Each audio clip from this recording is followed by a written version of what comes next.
Yo, ladies and gentlemen, welcome in here to a Thursday night live stream here on Publicly Buzzed. I really appreciate everyone for coming in. A lot of beautiful, fun folks in the chat already. I have an awesome guest here tonight. We're going to be going over a lot of different true crime stuff here.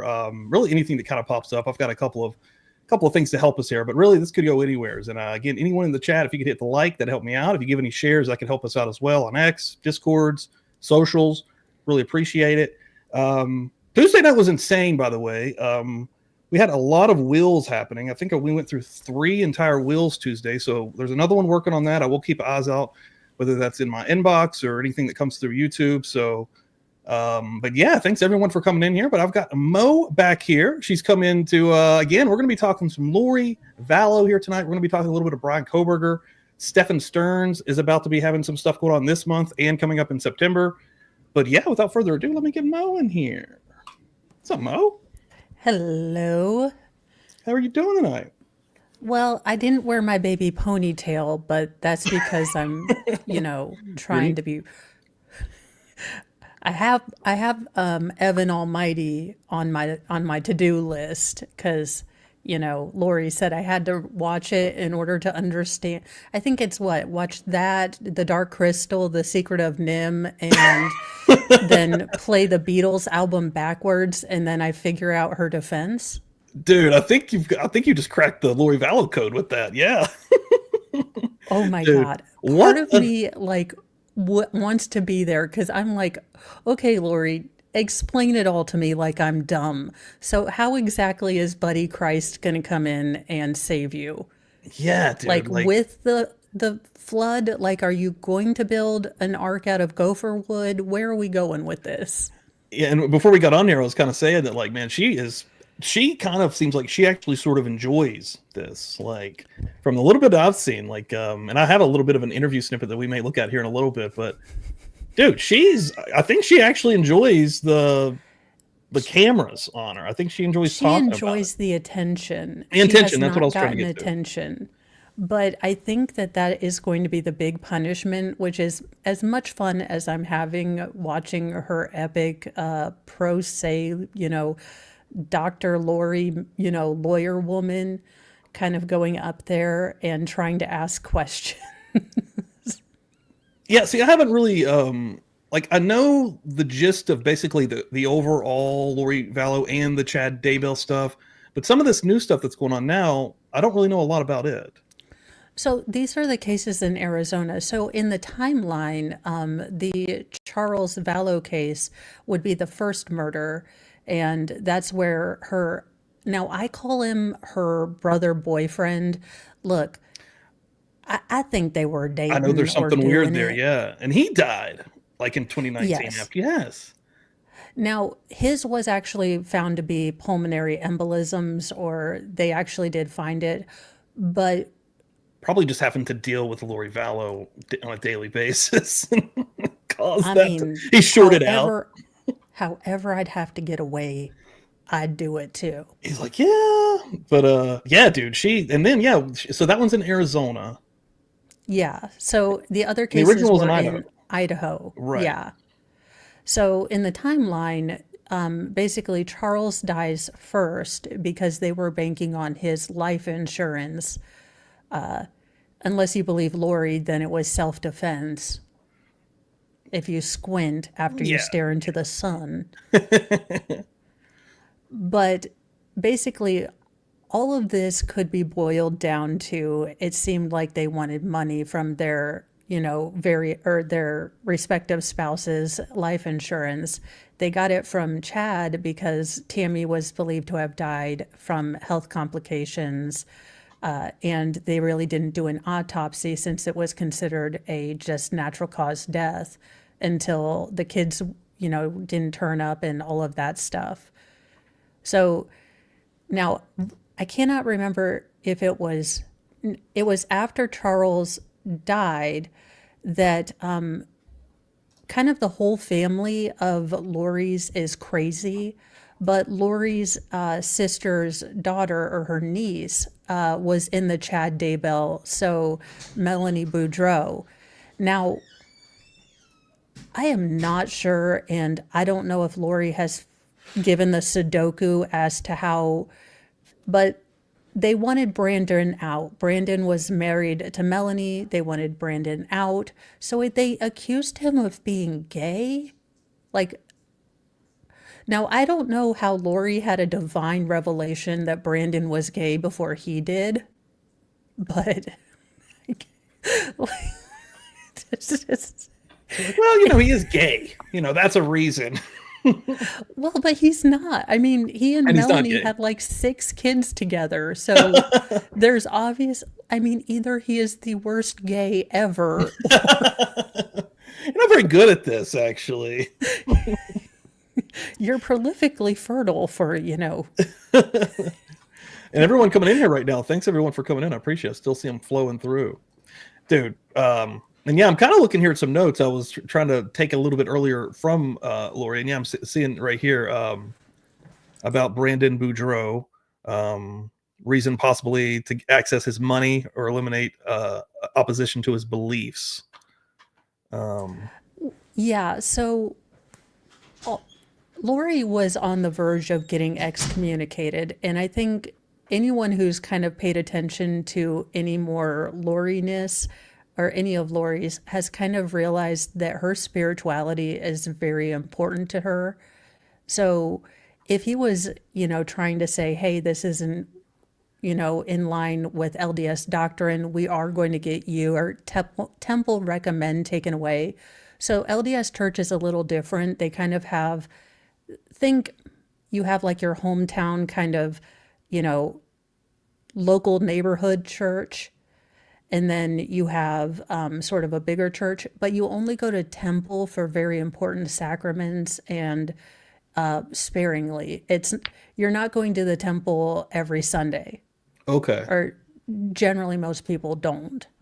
I'm not LDS. Yeah, I've only yeah. I don't started reading some of this, Yes. and I'm confused about a lot of it. So is this something that they made up along the way when they would because they would call folks zombies, right? Like they would. So, yeah, basically the whole darkness and lightness, that was a whole Chad kind of thing.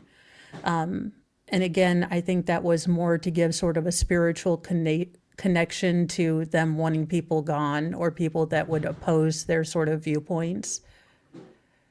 But Lori was wanting to go to the temple a lot. Now, if she got her temple recommend taken away or she was excommunicated, she would basically, you basically lose like your entire friend group. It's somewhat like, being shunned in the Amish community.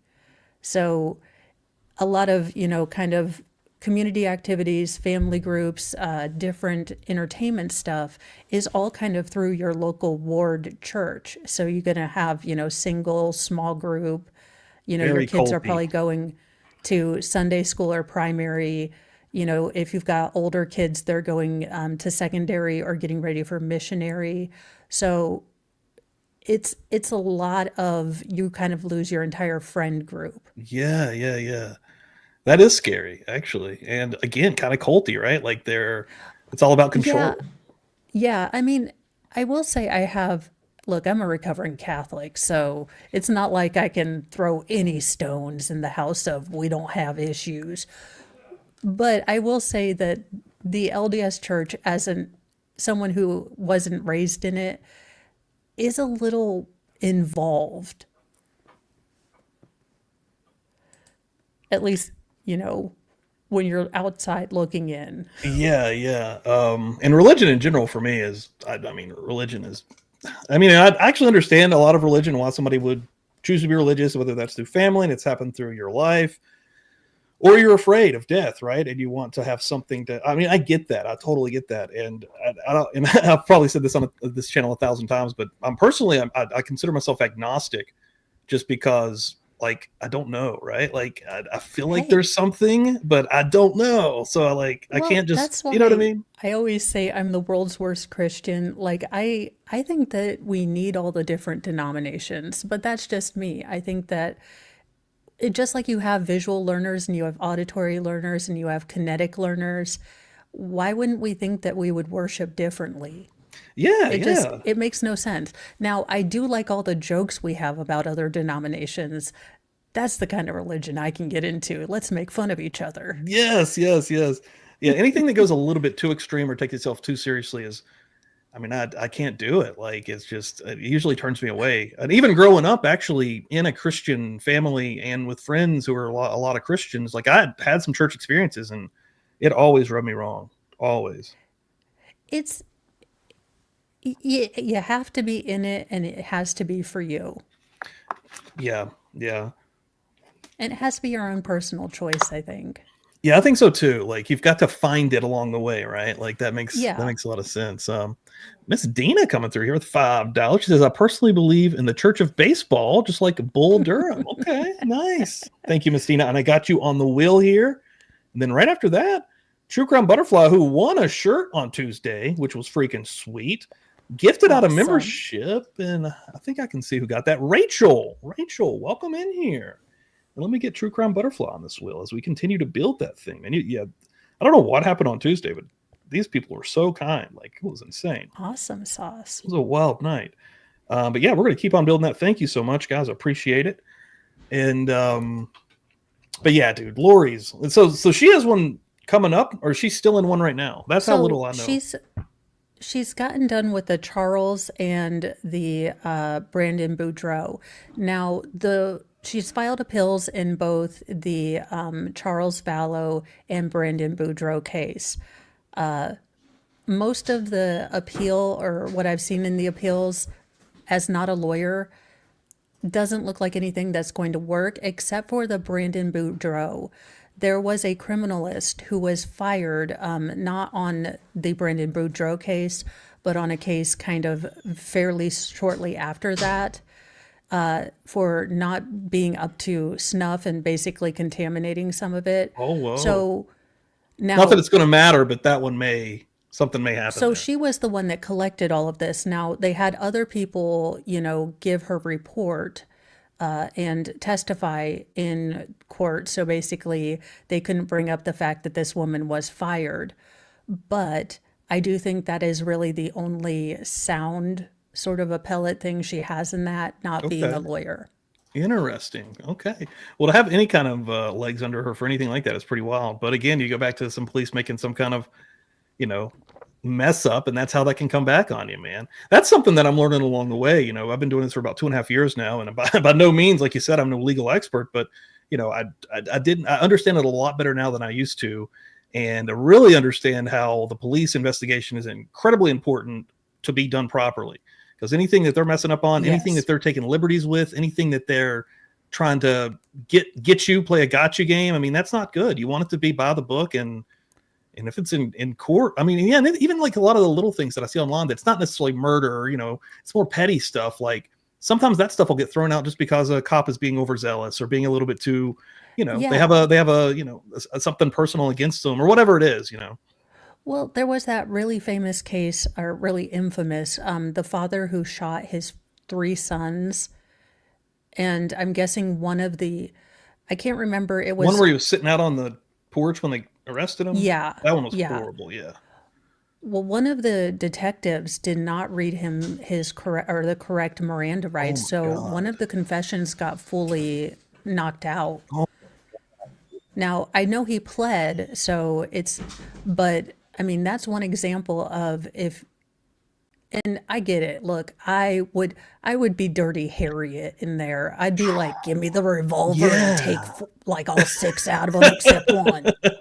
Like, Dude, like, really. And I remember the body cam footage of them coming up on him and he's just sitting there, like, and the bodies are presumably in front of him. I don't know how you don't, you remain composed and not do what I'm saying right now, but I would just be like oh freaking the no, fuck there is out. a So reason, like a reason number 11D12. I'm not a cop, because I would walk yeah, into a kid scene and I'd be like, what's in the dude, box? it's the kid stuff and I am going to try to cover the Stephan Sterns stuff as we get into that, but Yeah. I don't get That into a lot of one, the kids. I didn't get into deep into Lori Vallow because of that, because of the kid stuff. It really fucks with me.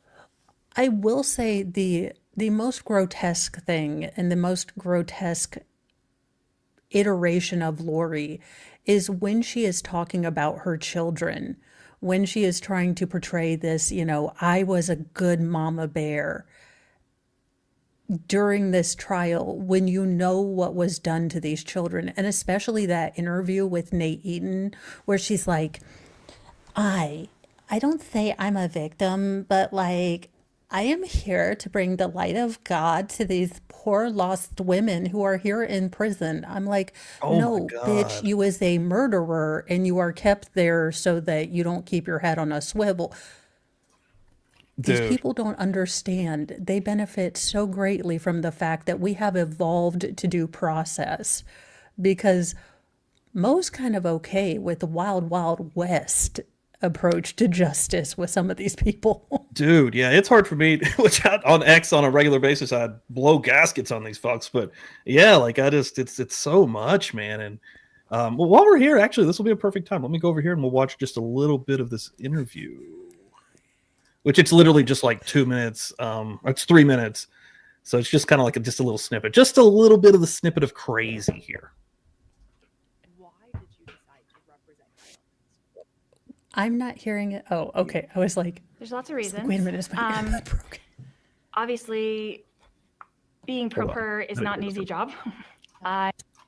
Why did you decide to represent yourself at this trial?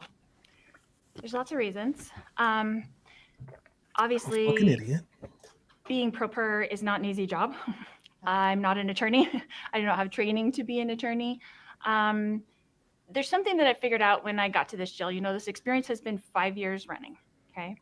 I went through a whole trial, before in my other state. And then I was brought here to Arizona to face some more serious charges. To your point, you're not an attorney. Correct. You know your case, but you're Yes. not an attorney. Correct. How do you expect this is going to work for you next week and in these months to come, acting as your own lawyer? I have help. I have a wonderful team that I got to hire, which is great. I have Could you imagine being hired by this lady? And it's like your due diligence. It's your like, I guess. Every time I see those eyebrows and that face, Dude. have you seen Cry Baby? It's a John Waters I've seen musical. Cry Baby. Fuck Hatchet yeah. Face. Yes, hatchet face. I bro. call her Lori Hatchet Face Vallow. Dude, you have nailed it. I don't know how I've not made that meme yet, actually, dude. Holy shit, dude. Yeah, John Waters is one of my favorite humans ever of all time. But I love Crybaby. It's so good. But dude, Yeah, hatchet yeah. fucking face. I was trying to Hold explain on. to my husband I'm what gonna take a Crybaby picture. was about, and he's like, "Do what now?" And I was like, "Well, it's a John Waters movie, so think a musical but on LSD." Dude, yes, man. And Ricky Lake is pregnant in it for a lot of the time, and she has a baby in the back of a car as they're singing. Dude, it's been a really long time since I've seen it. It used to come on like TBS all the time when I was growing up. I know. But dude, John Waters, man. Hold on. There is hatchet face. Yes, I'm telling you. Tell me this right here, right? Yes, like I'm telling you. Every time I see her damn eyebrows that she's done sharpied in, oh my gosh, the Funko Pop. That is Lori. Just put a baby ponytail on it. oh It's my god, dude. You fucking nailed it. Like that's so funny. But yeah, Johnny Depp young as shit. I know. Like it is 90, 91, I want to say. But yeah, it's like it has a greasers vibe to it. Yeah, it's the greatest again, LSD trip ever. Dude, it's a really, really good one. It's been so long since I've thought about that movie actually. That would be a fun one for Phil Friday, actually.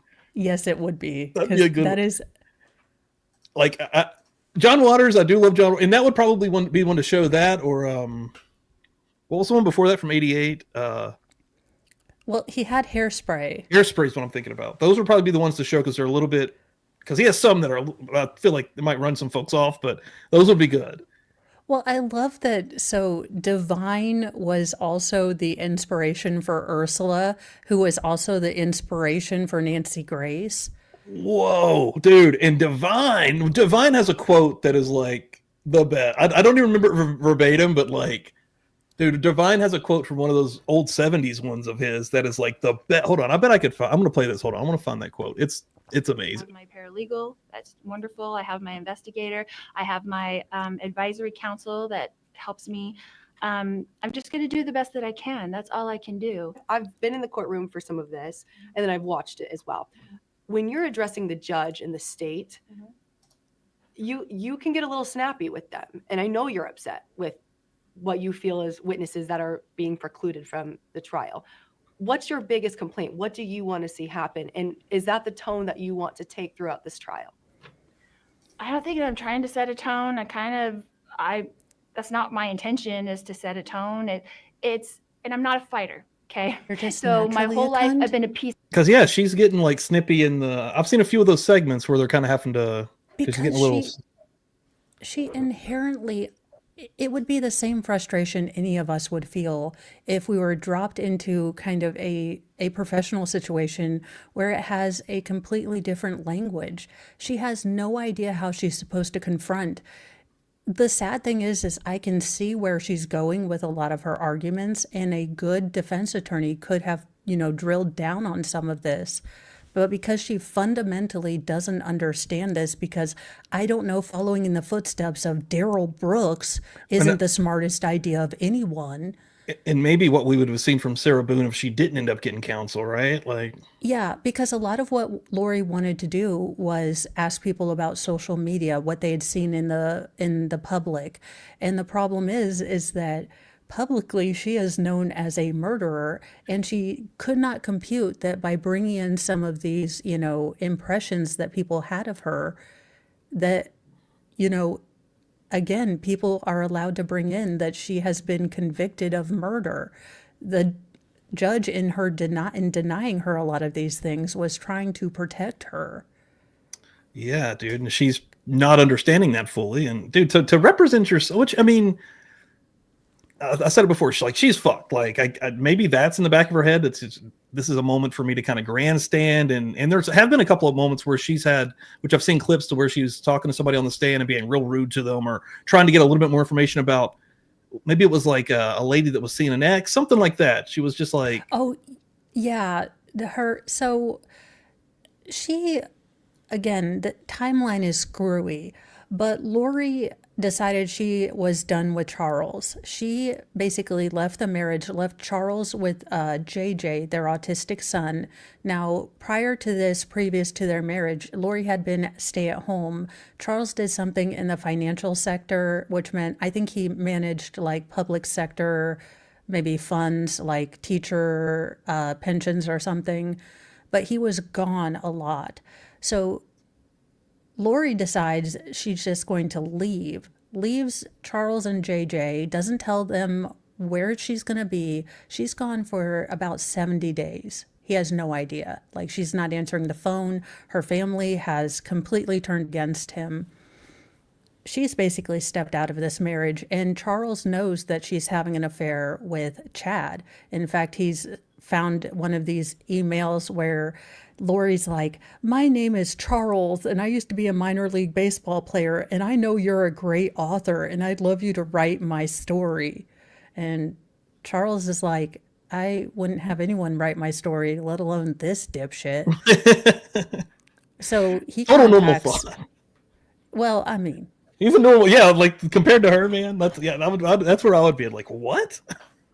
yeah, so that's the thing. So Charles and her's marriage was already sort of on the rocks. Charles is paying for her rental in Arizona, the house where he is killed. He's actually paying for her to live there. So he's got his own place in Houston, and she takes back JJ as soon as she realizes, hey, Charles is moving on. And they realize that, hey, if I want to get this life insurance or I want to get any money, I better move quickly. Dude. It's all crazy. But Charles was trying to get Lori's. That's the biggest tragedy, is Charles was telling anyone who would listen that Lori had gone off the deep end, that, she was believing crazy things, that she believed. So I guess in I do remember that. the Yeah. LDS faith, there have been, I guess, historical or biblical examples of people being made into gods or being translated in the past. Okay. Not LDS, so I don't know the whole thing. And I'm not going to listen to her stupid Nephite story one more fucking again. That being said, so there is this belief in the LDS faith that people can become translated or attain their own godhood, basically. She believed that she had done that, which would be interesting for a patriarchal faith to, canonize a woman as a messiah. But hey, I'm here for it. It would be different. Yeah. It's a little, and that might be another part of the LDS faith that she really had issue with, but couldn't really voice, because there are certain things that men are able to do in the Mormon faith. They're able to be the priest head in their home. So again, it is very traditional gender roles in LDS. At least if you're raised LDS, women are moms, you're homemakers, kind of. You're doing things, you can work outside the home, but your biggest, most cherished responsibility is to be a good wife and mother. Now, men can hold a priesthood, and that can give them the ability to give blessings, or so like think, I'm going to pray over you. Maybe you're having a trouble or you're ill. And I bet she took a lot of umbrage with the fact that, as a woman, she couldn't attain the priesthood. She couldn't do a lot of these sacraments. And by translating herself, she gets all these powers. Now, not only is that really against LDS doctrine and would have gotten her excommunicated, but when one is a god, one doesn't have to play by man's rules. And that can be very dangerous for a Lori. Dude, yeah, she is batshit. Maker. I'm a person that It's loves never come X. back. Like that's just her. Like, Well, see, now this really does make me question, because you have a lot of people from her life that say she was normal before, and I think that she wasn't. I think that you, there were always signs of this, always, manipulations and things going on in the background with Lori that weren't apparent until these other kind of signs came out. But I think if people took an honest look back at her life, she was always manipulative. She and was then kind of I Amber was, Heard if Amber Heard had found religion. whoa, okay. And I was gonna say, like, it's almost like when she found this Chad Daybell guy, it allowed her to just unleash this madness, right? Yeah, I mean, so there is and I'm not a doctorologist, but there is a psychiatric kind of theory of folie à deux. So each person's sort of psychopathy or delusion feeds the other. So Chad desperately wanted to deify Lori, and Lori was fine with that. So the more Lori bought into her being a translated being, the more it fed into Chad being, able to see beyond the veil. Right. Again, whoever looked at Chad, look, I'm just saying, my Bro. Messiah is not going to look like a thumb. Dude, exactly. He looks like your most average dude. Like the most average fucking, and Also, less than average. Like fucking a hump. Like, Also, who the hell falls for this line? Hey, I don't know, and I know we've never met, but we were married in past lifetimes. I mean, Lori, you know what? that's You may look like insane. Hatchet Face, but if you picked out Chattadius every time, if you were like Chattius, you had your pick of like Galileo and oh gosh, Napoleon and the czars, and you're like, no, no, not him, not him. No, the one that looks like a thumb and kind of like Peter Griffin. Yeah, no, him. Dude, yeah, there's That he really nothing. melts my butter. Yeah, that dude has no. I mean, I'm not gay, but I mean, at the same time, I can tell when a fella looks okay. You know what I'm saying? That dude is not that. Like, No, dude. no. Everybody, a person that gets along with everybody. I don't like to fight. So this is a challenge for me to even fight for myself. There's this notion from people in the public that feel you're representing yourself because you have nothing to lose, that this is a challenge, kind of a show, a game for you. Do you agree with that? I never hear any of this stuff because I'm in a room 23 hours a day and we don't have any access to any kind of news. So, or any kind of anything really. Like, so I didn't know that people were saying that, but I wouldn't agree with that, obviously. What's your mindset going into trial? What do you believe now, and how do you feel as we're just a couple days away? A little bit stressed.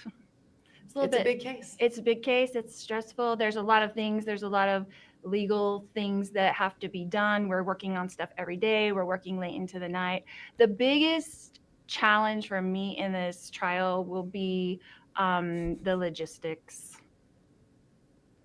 It does cut off the actual audio. Yeah, the logistics. Yeah. I would say that is going to be a hurdle to overcome there, Lori. Well, I was going to say facts not in evidence for there's a lot of things that come to mind, but Dude, yeah, she's out of her mind.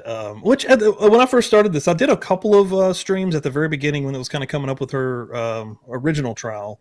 But again, I kind of went into the back burner on it because of the kid stuff. Yeah. I can't lie. well, that and there was Very gruesome. if it was going to be streamed, but Lori's was only audio because That's they right. kept zooming in on her face. That's And then right. Chad, honestly, I don't care about Chad. And he represented himself. If I No, remember I think Chad, I don't think he did, but he is on death row. Okay, maybe I'm remembering that wrong. But yeah, dude. Yeah, I do remember hers being audio only, and now that you're mentioning that. And Yeah, I absolute just psycho. couldn't get into the audio only. So and she's just so repugnant. Yeah, and I am something like, especially with this stuff, I do like it to be visual. Like, just sitting there listening to a trial is a little bit rough, honestly. I've never done that, so I do like to kind of see what's going on. Well, And and even I will usually, say, yeah, and it was hard to listen to how they found the kids. The kids, it oh, was dude, yeah, awful. yeah, I do know And that stuff.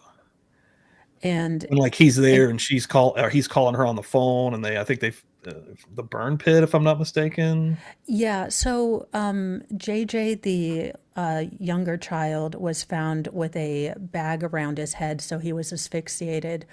I do think that Tylee, the older daughter, I think that Tylee really disrespected Chad. I think Tylee kind of said, "Hey, all of your beliefs are bullshit," Yeah, because she was and old enough and I'm sure brave enough to, you know. because she was shot, dismembered, and burned. Wow. Okay. Yeah. So Yeah, they utterly destroyed her. that's insane. Yeah. And that's why I think that it was the people that really said, "Hey, no, this isn't right." I mean, if you notice, every single person that spoke up against them either was taken out of their little group of their little, church of Chad and Lori, or they died.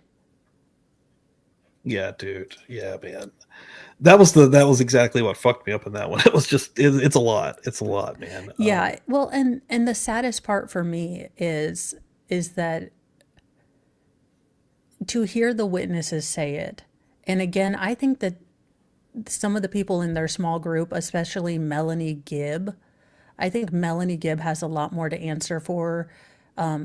She was one of the last people to see JJ. In fact, according to her telling of it and her testimony, she saw Alex taking JJ out of Lori's condo, and they never saw JJ again. Dude.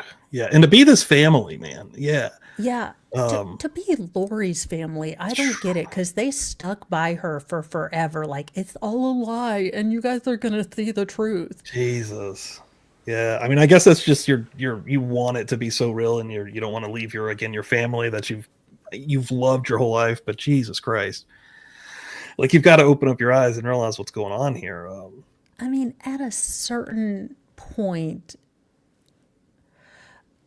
yeah, Salty Sleuth. So Melanie Gibb was the woman, if you kind of followed the Lori Vallow case tangentially, when the kids were first kind of, Kay was trying to do wellness checks on JJ. And the police went over to Idaho and basically said, hey, where is JJ? We got a call from his, grandma. Where is he? I do remember that when they were Melanie trying to Gibb actually is the find the one kid. that was in Arizona, and Lori had called her and say, hey, say you have JJ, even to the point of like, go to a park and, take a picture of a blonde kid, Wow, I didn't know tell if, that. yeah. So now at this point, Melanie says she grew a conscience, but I think that she realized that Lori was in some deep shit. Holy shit. That's insane, So actually. Melanie went to her. Now, why she didn't go to the cops first, I don't get. But she went to her bishop, so kind of her bishop in the LDS church, to confess of all this like witchcraft and whatever, because they were trying to exorcise people. Now, look, I'm not generally territorial about shit in religion, but as a recovering Catholic, exorcisms are ours, motherfuckers, okay? That's I mean, we have a whole insane. Latin priest who's coming in here going, "Ah, blah, blah, blah, blah, blah," that's ours. That is completely insane. Like, that is crazy. Now, I will say that the casting of spirits and things like that, it's sort of a thing in the LDS church, in that you're praying for the world to be more moral. It's not so much a thing of like, I'm casting a spirit out of a certain person. So kind of the general warding off of evil. Yes. The actual, like, we are going to pray to, also, okay, you're going to make up your whole church and you make your husband's demon named Ned. Like, Beelzebub, Baphomet. Nasty Ned. No, Ned. That's Not even insane. Nedadius or Nedius of That's the crazy Chaos as fuck. Dimension. No, Ned. Ned Snyder. Dude, that's If I were a crazy. demon, I'd be pissed you named me Ned. Yeah, I'd be like, what? This bitch calling me Ned right now? I mean, I'd take her over if I didn't want to look like Hatchet Face. Holy crap, dude. Yeah. All right, let's kind of go sideways here. So Okay. the Stephan Sterns stuff, like you said, you were reading some of that stuff, right? A lot Yeah, of that. so I've been looking at the documents, like the probable cause affidavit. I've been going through a lot because I've got some really good people that pull a lot of documents. Now, the Stephan Sterns case, y'all, I'm just going to tell you, I'm kind of okay with table flipping Jesus and we just take this one and let the swamp puppies get him. Yes. Like, I say Yes. we just bypass a trial and take him to the Everglades. Yeah. Yeah. This would be one that I often say, put this one on pay-per-view, let people pay, and then take those funds and give that to, a charity or a foundation or something. Like, Yes. I'm fine with So, that with some people, and this would be one of those. yeah, I think at this point, we can't trust you. So I do know that this particular coming trial is just for the child grossness charges. So this is just for the 64 counts, or 67. Yeah. Can't remember. Yeah. The one that's coming up here, July 22nd. Yes. Yeah, 60 counts of sexual abuse, including capital sexual battery, lewd molestation, and possession of child sexual abuse material. July 22nd for that one. And then the first degree murder trial is September 22nd this year. Yes. So with that, I don't know how much of that is going to actually be able to be streamed. And I'm of two minds of it, because I And feel like we need to name and shame. But dude, why? Okay, the look, jurors that am are I going to be the, having to see this shit, like, it's like, how do you that was recover the, from this? well, that was the one thing when I got pulled for jury duty, is all I was praying for the night before is like, don't let me catch a kid case. Do not let me catch a kid case, because that is when I think that you are going to have, I don't know I was about to that they're say, going to be able to seat a jury, I don't know what I would because, have to do mentally to get through that. Like, yeah, because the voir dire is going to have to be extensive, because there are going to be people that will recuse themselves just because they can't be impartial in a kid trial. Yeah. Yeah, I would have to be pretty blunt and honest about that if I were in that position. I'd have, I don't know what I And would to be do, but honest, of any of the cases that I want to see plead out, this would be one I'd be okay. Like, don't let him plead for the murder, but let him plead out for this and go ahead totally. and give. Because And as dude, you're, it's on your phone. There's no getting around this. Plead this. no, Exactly. not to Like, mention your schmeckle has its own identifier. oh my God. Yeah. From the, I know you probably did watch the interrogation when they take a picture of his junk and. Well, I was reading the probable cause. I've been trying to slowly work through it because every time I get about, an hour into it, I have to take a walk. Otherwise, I want to start hitting things. I know. Because my mind keeps circling back to why in the hell isn't this heifer, her mother, in prison? Yeah. Like, Because and I've got an article up here to talk about that a little bit too. Like, dude, that's fucked up. Like, she is currently not charged with any, like, I don't know. I'm not someone I'm no legal mind here, but she knew the sexual abuse was going on. And I think that's even admitted by her now. yeah, well, She just didn't think that she would murder her, like, or he would murder her dog. Like, what the fuck? so that makes me wonder, was Maddie pregnant? Because I never even thought about that, but why now? Because it doesn't seem like Jen was getting overly territorial or that this was going to stop. So it didn't yeah, seem like she was he letting him had go to the any. room when she had a fucking headache. Yeah, like, Yeah. And what mom says, you guys, okay, first of all, who co-sleeps with your 13-year-old yeah, and your he's sleeping with the boyfriend? mom and the daughter, and then sometimes she would want alone time and send them to her whatever. What the fuck? Like, Yeah, it's hard to even no, talk about. Like, no. And the one time I actually was like kind of getting up, because usually I'm never on the cops' side, but when the cops were interrogating the mom and they're like, the hell is this? What the, like, they were going off because they're like, what the flip is wrong with you? You're over, because the mom has been forever like trying to keep Stephan okay. Is he going to get charged? I mean, and I'm like, at,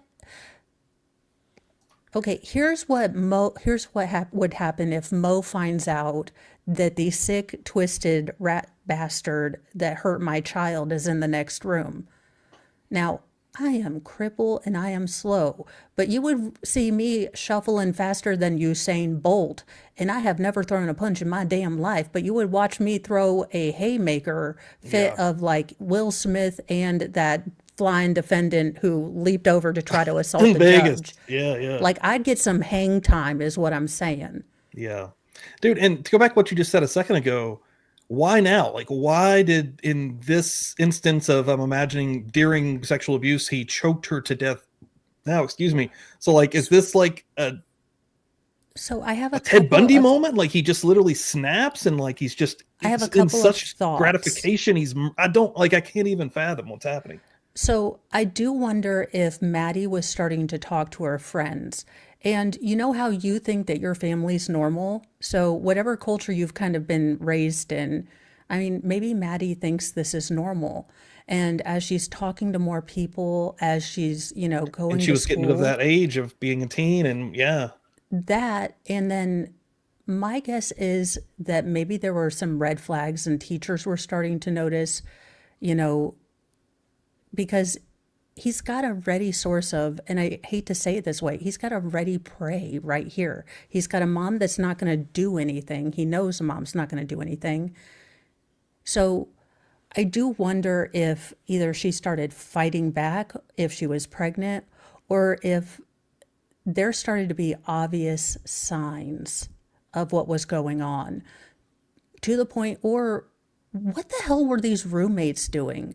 Because again, even in my like 20s, let's say I'm in a roommate situation and I'm, got a room in this house and I see this older man continuously hanging out with this 13-year-old, like to the point he's in a room, like they're changing clothes, there's lube in that room.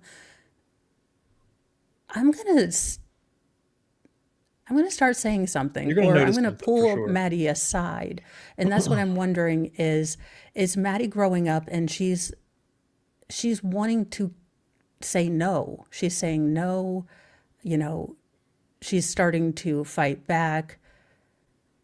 That's what I'm wondering. Or was she pregnant? Because she is at an age where, she might have started getting her cycle.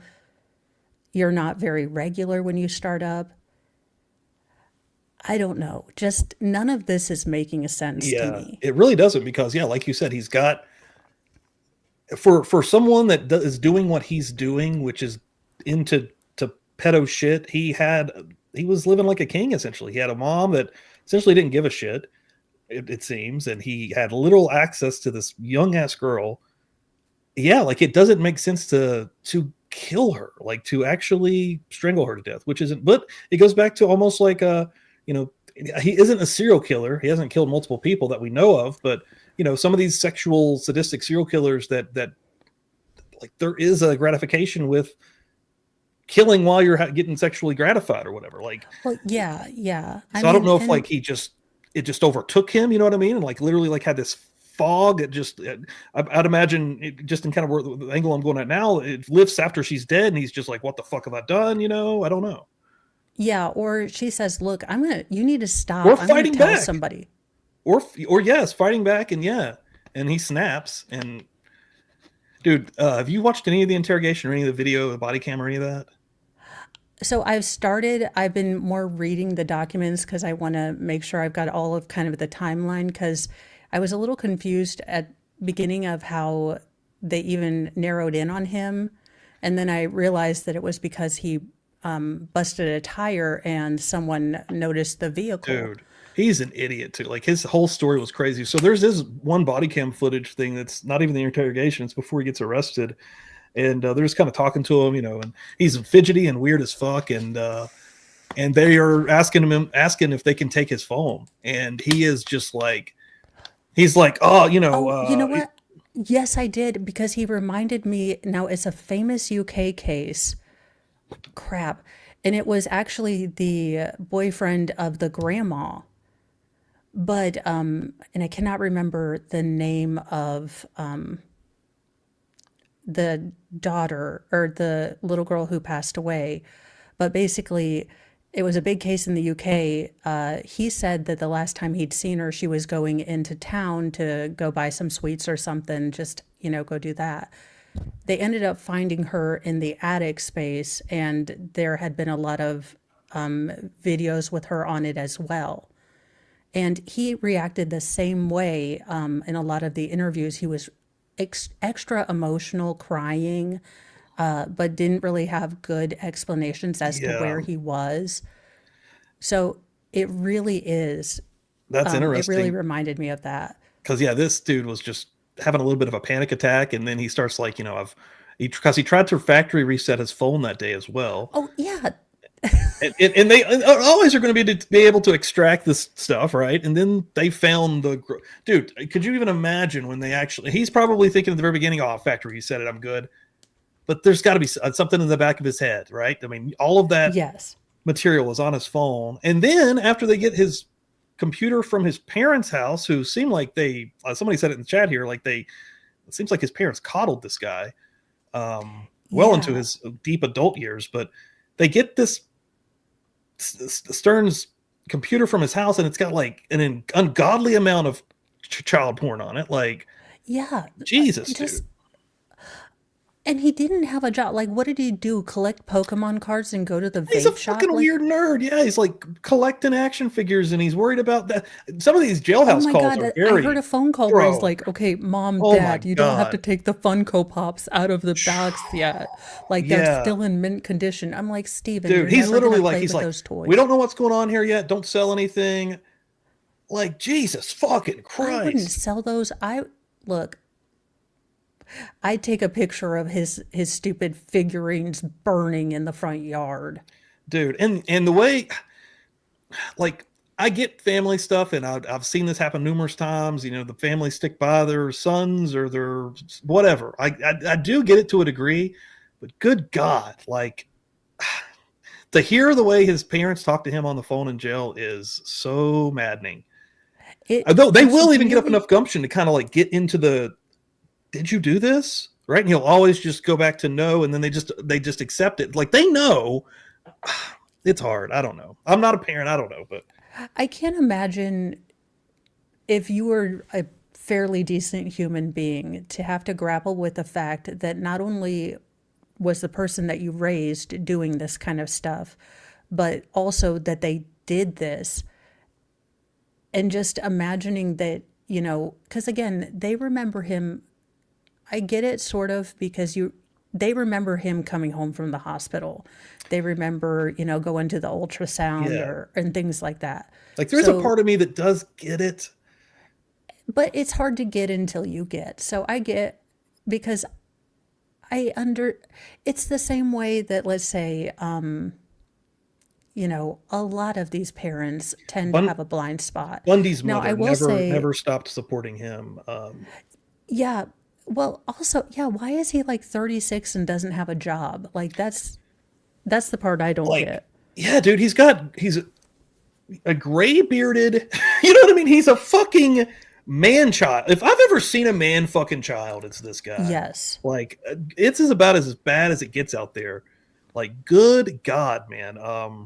And I am trying to cover. I'm going to be honest. I don't know if I can even cover this thing in July. In next week, because I'm going to try to cover the murder trial in September. I'm just not sure how much of it's actually going to be, because all of the hearings thus far have been closed because of Maddie being a minor what they're going to have to discuss. So I don't know that it might not even they're going to be able to even broadcast this. I mean, I know Law and Crime will get away with it and maybe Court TV, but as far as restreaming it, unless you're a super huge channel like Emily D. Baker and you can yell at, your own personal YouTube guy. Yeah. Because gotta love the Karen Reed where they kept showing the MF in arm. Like, God damn it. Yeah. Yeah, dude. Yeah, we'll see how it goes, but it's a heavy one, man. It's this kid stuff, man. It really fucks with me. Well, and it's hard, and that's the problem with, I think, splitting this up. I wish they would. I'm of two minds. I'd be okay if they went ahead and did a plea deal on this and just say, look, we're not giving you anything. We're wanting to spare, Maddie's friends. I give two rats' asses about her incubator, but her friends, her grandparents, actual people who cared about her. Because Jennifer, I don't her mother. You.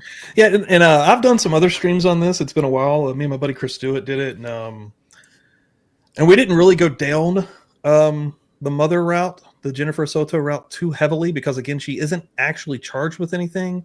But I don't think you can look at this and without. There's at least a negligence. Dude, I mean, we get mothers all the time whose boyfriends go ham on the children because they knowingly left them with a dangerous person. Yeah.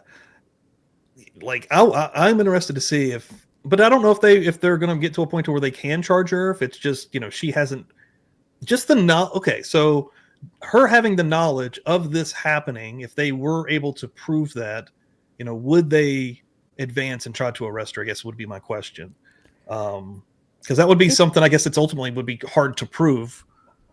It would depend, and they would have to, be able to prove that she knowingly knew about this. And any good defense attorney could say that, she was dealing with trauma or past abuse in her own relationships that made her blind or susceptible. So the problem is that she could use her past traumas and then, kind of make it a defense of her. So she becomes the victim, and then you'd have to tread very carefully because that is a hot button topic for a lot of people. Yeah. And no one likes to kick a person while they're down. Honestly, I've actually tried to give her as much leeway as I can. Like, I know did he have any kind of power over her? Was she also being abused? I've went down those roads, but when I watched the interview and I watched her being interrogated, like, I feel different. Honestly, I feel like I feel it's way darker. She does not do anything to help herself. Again, I'm trying to give her the benefit of, let's say these are all trauma responses, that she was badly abused in her childhood, and it reverts her to a state of inaction, even if it's her own child, or she doesn't recognize boundaries. That would be, God, that's I crazy. still don't say get out that, loud. You know what I'm because if saying? anyone touches my kids, I Dude, am going to lose this my shit. 30, I don't care I don't what even know happened. fucking, As 37, 38-year-old going to lay into bed with a 12-year-old overnight. no, Not, this is not never. not cuddle sessions. They actually called it that. Cuddle sessions. Like, that's not anything that should be considered normal No. ever. No. And not your father. It's just a random boyfriend that's off and on again. You know what I mean? Like, it's not like it's her. Yeah, like none of it makes any sense. Yeah, but she also doesn't look like she doesn't sound, she sounds very childlike.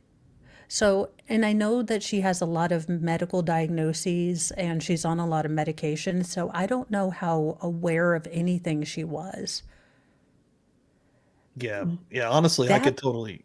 She seems a little manic, right? Like, yeah. Well, neither of them acted the way. So I'll give you guys a perfect example. When my youngest, most feral, was about 2 years old, we lucked out and got a fixer-upper, but it's a huge house, so there's, tri-level. He used to like taking naps hiding.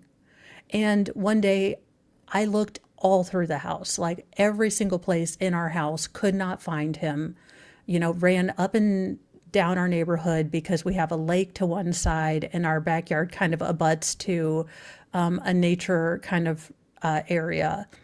And I finally, after about 10 minutes of running as fast as I can, I called 911, and I am shaking so hard. I can imagine, yeah. And I'm like, please just get him out. I think he has this on.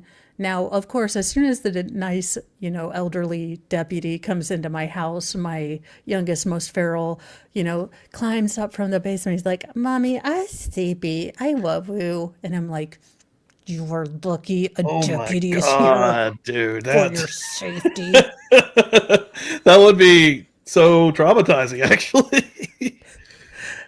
So the fact that they were both so nonchalant, except him getting kind of weepy, then not weepy, he's trying really to weird. She is more upset, but still, it's not like what you would expect in this situation. Before they found the body, right? Is that what we're talking about? Like, Yeah, when so kind of when they're just calling to say, hey, we can't find her. Yeah, and there's this one, I think it's some of the earliest body cam footage before they found her. I think it's that night. I don't know. But they're going and kind of giving an update, and they're together. I don't even know where the hell they're at. It seems like an office of some sort. And they're just kind of giving information, what she would wear, yada, yada, anything that the general questions would be. And the way that Stephan Sterns is acting here is so shady, so strange. If they ask him a question, the way it's coming off is just like, red flags, just ding, ding, ding. Like, and I guarantee the cops felt it, especially the body cam when they take his phone. When he's acting weird as fuck, it's a woman cop also. You can feel it in her voice. She's just like, she's being professional and she wasn't being rude, but when he was trying to not give her the phone and, because he did relinquish it willingly. No, it was like, really weird. It was so weird. He kept saying like, no, it's factory reset. Look, I don't have Google up. I've got to have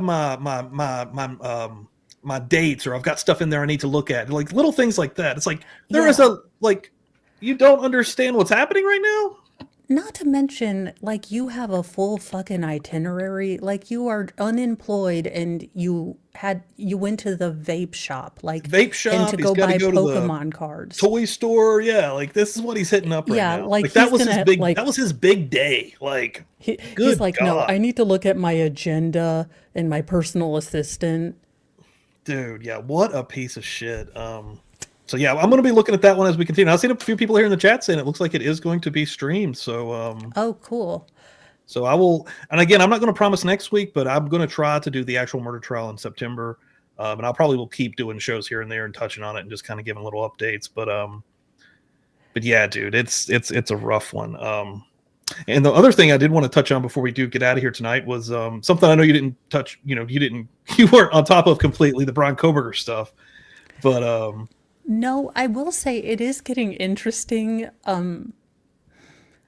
I They would lifted just the like gap. to say, So if you are on the he is still totally innocent and this is 4D chess, can you give me the name of the gummies that you're using? Because they sound Dude. balls ass awesome. dude, I can't deal with, and I'm sure people on X have already seen that I can't deal with because I have little blow ups often.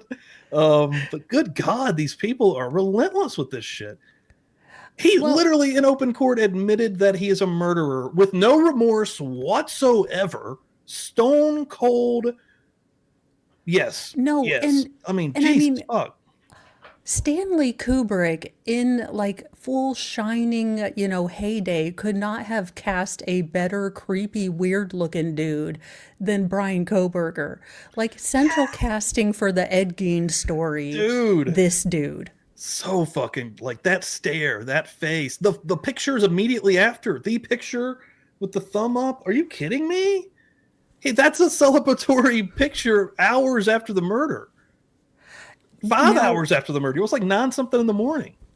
Now, what I do hope, if the majority of the families want it, and again, I wouldn't want anything that the families aren't ready to deal with, but I do think we need to know, because I think just the way that the prosecutor reacted, I think he did a Bundy How type. upset he got when he was reading. I think it was gnarly. Dude, absolutely. That choked me up when he was reading that during that portion of it, dude. Like Santa you can tell laws. he put his whole fucking life into this. You know what I mean? He is attached to those kids. Obviously, you can't be as attached as the parents, but he has gotten attached to those kids pretty deeply over the last few years, and it's a lot, dude. Like the way when he started choking up, it got me. You know what I mean? Even thinking about it right Yeah. now is almost getting me. Like it's crazy. I do hope that he's forced to do a BTK sort of exactly too. what he did, if the parents are ready for that. Look, the I parents agree may with not that. be ready for that, I agree with that. and I think we're going to find that he's going to be just as stilted, just as fucking weird as BTK in his verbal delivery of things. But The And way I don't know BTK, dude, the way BTK after when he was just going through all of the murders and oh my God, so Now- creepy. I don't know how I don't like the way that the criminologist, the blonde chick, oh gosh, Ramslin, Catherine Ramslin, the teacher. yeah, I don't like how she's kind of self-promoted her way into this. I Yeah. find that to be very kind of He's definitely going to have a book soon for us to buy. it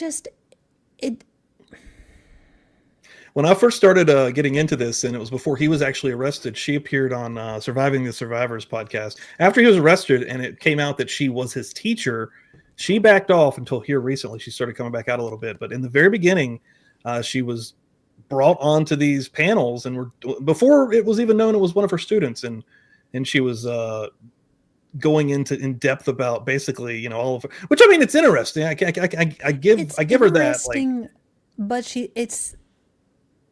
it's very self-aggrandizing. Again, it's very almost narcissistic in the way that we're accusing Bryan Kohberger of being sort of a sociopath, with this self-aggrandizing and charm and, self-promotion. It strikes me as really an odd time to do this. I get agree. that it's, look, it's all a grift. I mean, she's a public person. She has to find a way to get interviewed by Nancy Grace. So I guess, but you didn't notice him. Nothing stood out to you. And I think it's more that she didn't notice him. I think this is more of a, how did he slip by me? right.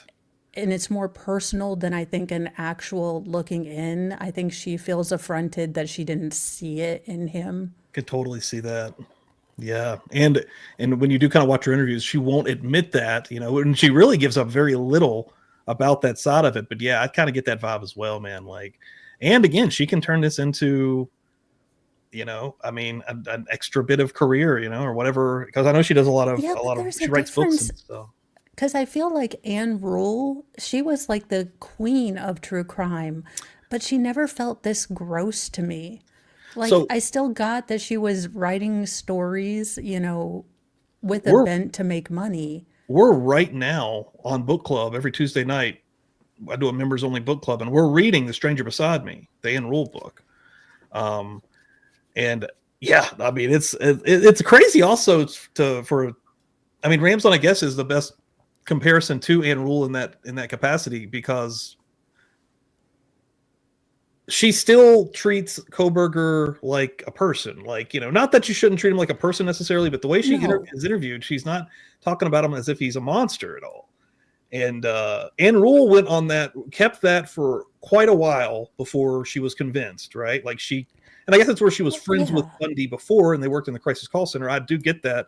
And she just kind of could not buy it, could not believe it. But being someone like Catherine Ramsland, who has, this is your life, right? Like this, serial killers. You've worked with BTK. You've written a book with BTK.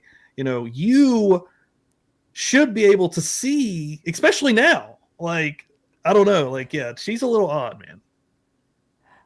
I have found, so they do kind of like a psychopathy test. And so the higher sort of professions of that, law enforcement, journalism, CEOs, psychologists. I mean, a lot of people go into psychology to try to figure out what the hell's wrong with them. Right. And look, I mean, I wanted to go in for the same reasons, and then I realized I didn't want to do all that math. I'm not good at math either. Or college. But the thing is with these people, especially with your, organized sociopath, they do have the ability to at least be superficially charming. And if Kohberger wanted to impress, if he wanted to pick the brains, or if he absolutely got off on, pulling the wool over this very experienced criminologist, and this was his own kind of Hannibal Lecter pregame, I could see where it would be insulting to her, but a coup de grace for him that he's able to, kind of go completely under the radar.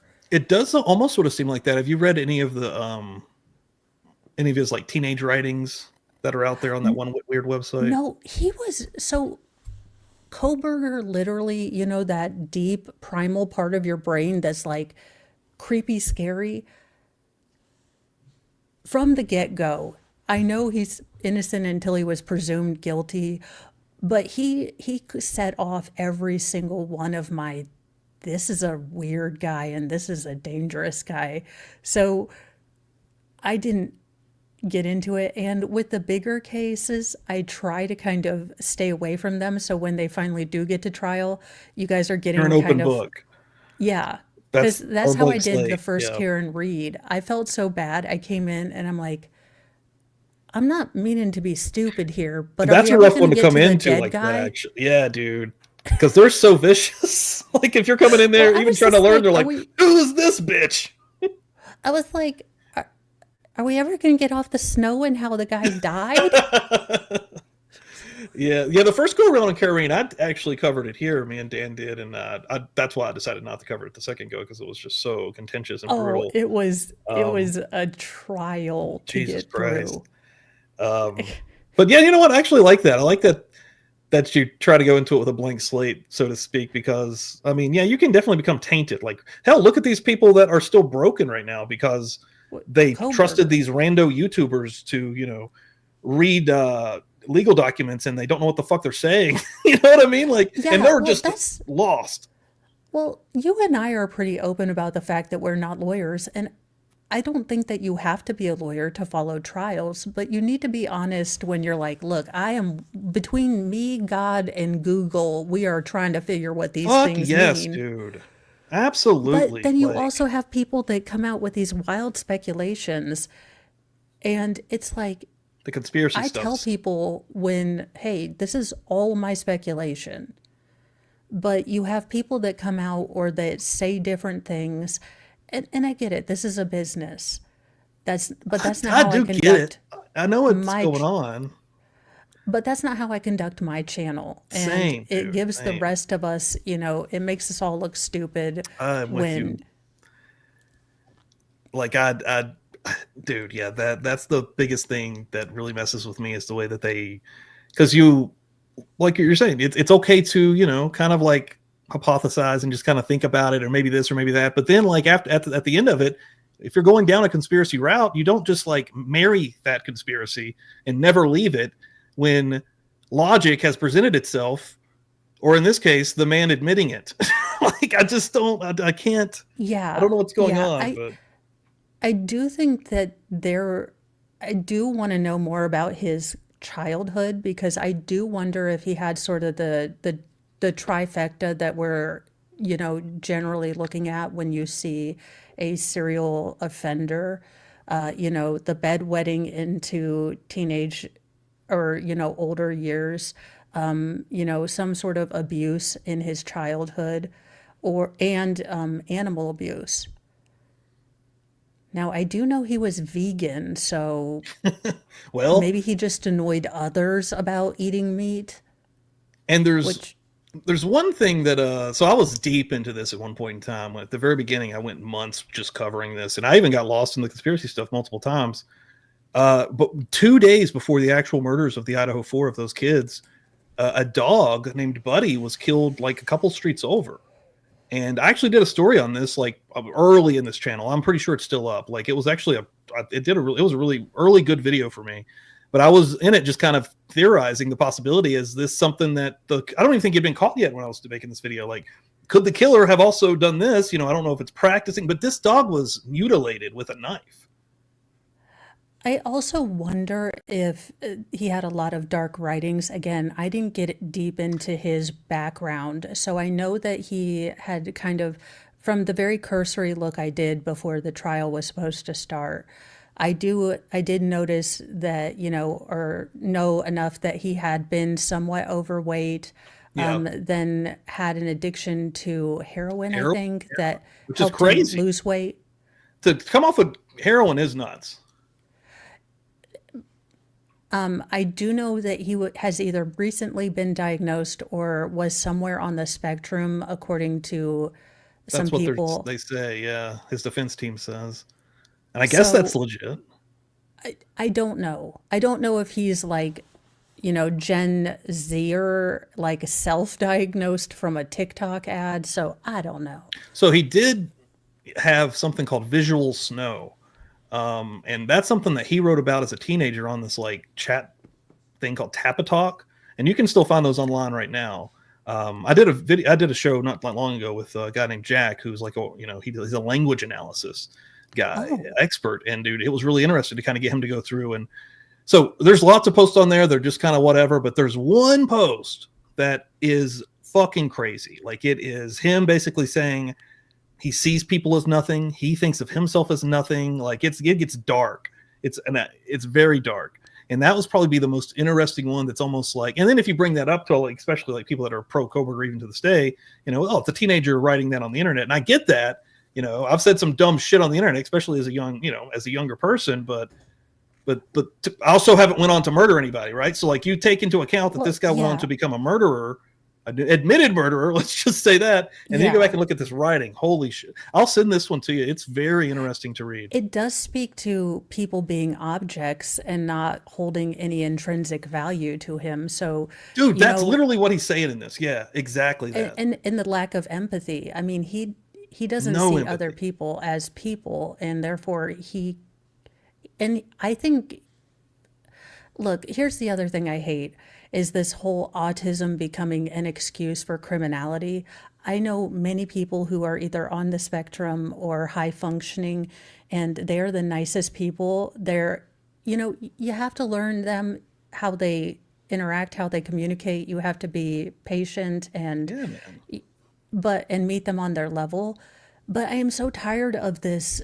Well, he's autistic. Well, unless I see an actual diagnosis, and that is not usually a case for violence. So And could we even if stop he's making autistic, that the, and there's you know, different, I'm sorry, there's but there's different different, levels of the autism or being on the yeah. spectrum. So like, even if he is on the spectrum or if he is autistic, it doesn't allow you to murder somebody without being held accountable. Like, I don't know where that No. argument's going. Like, I don't know where that even goes. Now, the only other thing wanted to say about Kohberger is that the only other cool or kind of interesting article and thing I read up about was Kohberger, in my only defense to the 4D chess, he may be playing a very long game, hoping that Idaho becomes either more liberal or has future criminal justice reforms. Think of the Menendez brothers. I mean, whoever thought that they could even possibly be close to getting out? And And then, they yeah. went from a death sentence to life without parole to now life with parole, and they can possibly get out within the next couple months. And it took a So Netflix documentary show to get that ball rolling, right? To get the people talking about it again. You never know what could happen in the future. yeah, and I mean, as people start getting older, as this isn't, everyone's top of mind, now I don't see it happening in all likelihood, but there is that fear that, unforeseen things, say, a new, more liberal kind of criminal justice reform comes, in 30 years that says life without parole is cruel and unusual. Oh, You're not giving people a chance to I could see change that or happening whatever. actually in America. I, Honestly, I, well, in fill some the fucking places, I streets could with see us criminals, bringing the dude. firing squad back in Jesus. some joints. Yeah, like honestly, at this point, I don't know. I mean, everything seems to be so fucked up now. I could absolutely see that becoming a thing. Like, you know what? Well, it's actually too cruel to leave this guy that murdered 4 kids in prison forever. He deserves another chance. Well, the UK did let out the guy that did Lockerbie, so Dude, yeah. The UK is a whole other massive insanity. like I think our justice system is nuts than I see theirs, and I'm like, wait a minute, what? She got Dude. how long for hurty words, but Oh this my God, dude. absolute pedo walks free? Dude, it's a Okay. little bit too much. Yeah, dude. I don't know, man. Like it's a lot. And I'm gonna, I know some more. Yeah, he gets sentenced, I think, the 22nd, if I'm not mistaken. Unless that's changed. I Yes. think the 22nd he's getting sentenced. So 22nd or 23rd. I something know. like that. So I'm gonna keep on covering. I mean, I'll cover that until it's over. Honestly, that's been the main trial here at Publicly Buzz was the I Kohberger will stuff. say that's That going to didn't be even the hard. happen. The sentencing is always the hardest for me, but I feel like it's the one part of the trial that I have to watch because I watched the whole trial to let the victims speak. And I hope the families can find peace. Look, I know some of the families are okay with this choice, and I know some of the families They're really split. aren't. Yeah, And I get both. I get both I perspectives. do I too. really do. And I don't know how I would be acting or behaving if I lost my child this way and I felt like the douchebag that did it. I feel like I'd be more like Steve Consalves. Oh, yes. I feel like I would honestly be, dude, when people are going after him, I'm like, what? He This isn't. fucking dude. Look, no, and here's the thing. Grief can turn you into an angry, pissed off, bitter butthole. It really, really can. I've lived it. I know it. I did it. And it was only because people, still cared about me and still loved me when I was a bitter bitch, that I came out of it. So I don't hold anything against any of the families, however they feel. I mean, selfishly, would I like to know what happened that night? Yeah, but not if it's going to bother the families or if I they don't know. want to hear it. So Yeah. whatever I hope that the prosecutors did a better job of maybe talking to the families, about what's going to happen, for sentencing. Yeah, I hope that the But it communication is is, good. But I'm with you. I respect either one. I know that the Chapins and the Consalveses are kind of taking a completely different And I respect both of them. Yeah, Mo, this has been awesome though. I don't want to keep you in here all night long, but I'm going to tell you what I'm going to invite you back for. It's going to be Crybaby on a Feral Friday. Oh, hell yes. Sometime we'll have to figure it out, but that would be awesome, I think. I'll work on my eyebrows. Dude, yes. I hadn't thought about that movie in over a decade. Like, honest to God. I swear to God, as soon as I saw Lori, I was like, what in the Crybaby hatchet face is this? Bro, yeah, dude. She's and I almost feel bad for the actress that is Hatchet Face, even saying that. But she can take off the makeup and she looks just fine. Lori is stuck with this. That's true. Dude, that is her face. No, you're right. Again, my Messiah will not look like a John Waters actor. Dude. And then Crystal coming through. How's the will looking? We are up to 3 names on the new will, Crystal. And then tomorrow night, we'll keep working on that. Tomorrow night, I've got another banger coming through. I've got Sleuthy Goosey coming in here tomorrow night. She hasn't been on here for about 2 years. Last time she was on, we had a Bryan Kohberger show, her and Bob, about 2 years ago exactly. I think it was the 4th of July, like 2023 when I had her on. And it's been a while, man. And Sleuthy's always been super cool to me here in true crime and in this community. And I'm excited to have her on. And so when I messaged her and I was like, hey, what do you think? She's like, well, I don't really do horror. I do watch a lot of horror, but I also watch a lot of comedy and goofy stuff. So I said, okay, we can do like a comedy. So I think we're going to settle on like an 80s comedy vibe. But here's what we're going to do. I think I'm going to do the voting thing. I'm going to tell her to bring 3 movies. I'm going to bring 3 movies, and then we'll have the chat vote on it. So, hell yeah. 9 o'clock tomorrow night, Feral Friday. Come back through, guys. Mo, what are you doing next? Let's see. Well, tomorrow at 8 a.m., I have Mornings with Mo.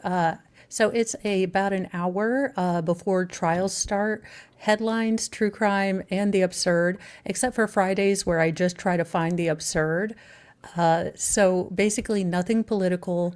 I don't get into Ukraine or the Mesopotamia. Look, that is above my pay grade, and I tell dick jokes. All right, so dude, you are hilarious. Like, she's really good, and she covers everything. Like, yeah, Mornings with Mo's like, news happening right now, and could be anything. Like, it gets pretty wild. So yeah, man, that's like one thing that was 2 people got struck by lightning. Damn, I saw the dude that almost got struck by lightning delivering like pizza or something, but it just barely missed him. And then one woman had, apparently it's a very rare, but gigantomastia. So basically her boobs grew to like a 44J. Like, they were huge. They just didn't stop. No. And it was all of a sudden, like, so. Oh, what? So she's an adult and it started. Yeah. Oh, that's horrifying. That's a horror movie. That's crazy. 26 pounds removed a boob. Jesus Christ, that's insane. Oh, I didn't hear that. That's a Backstreet Boy. That's a wild story. I didn't see that one. Holy shnikes.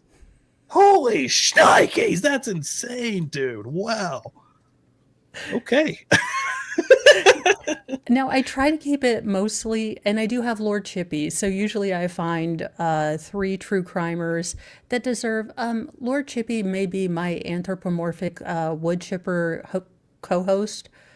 Throw Stephan Sterns in there and he gets stuck, and then just keep throwing him in. Just bits and bits until he's literally nothing. Here's my thing. I don't know where anyone stands politically, but if we're already going to buy Greenland, I say we let Hunger Games take over. We send all of them over there. We pay-per-view it. Yes. You can drop tributes.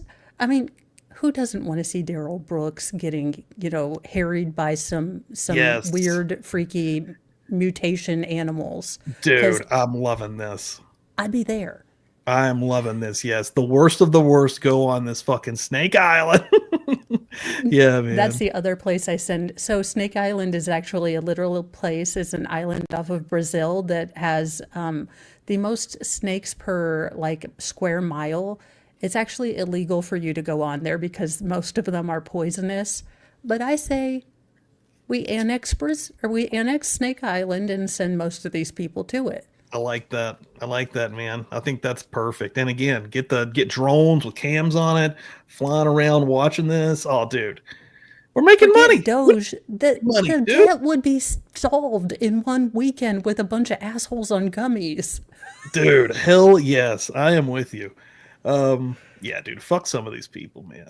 But yeah, Mo, everybody in the chat, keep an eye out for it. I'm going to get with Mo. We're going to figure that out, and we're going to do, if you have not seen the movie Crybaby, you're in for quite a ride, for quite a treat. It's a wild one. If you're unfamiliar with John Waters, then again, it's going to be a wild ride. And Divine in general, is Divine in that one? I'm sure John Waters, and then you'll kind of know what you're getting into. I mean, he has a little pencil stash before it was a sign that you were on a list. So, like, I'm the biggest, like, proponent for free speech, right? Like, I've period.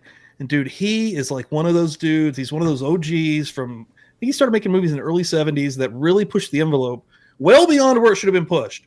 I'm not even saying all of this stuff is great. You're not going to sit there and be watching it with popcorn, but I mean, there's something to the magic that he was making in the 70s, especially with Polyester, with Pink Flamingos. These movies are pretty gross. They're pretty wild. But dude, at that point in time in cinema, nothing like that was going on. Nobody was pushing those envelopes, and he made a fucking career out of it. A great career.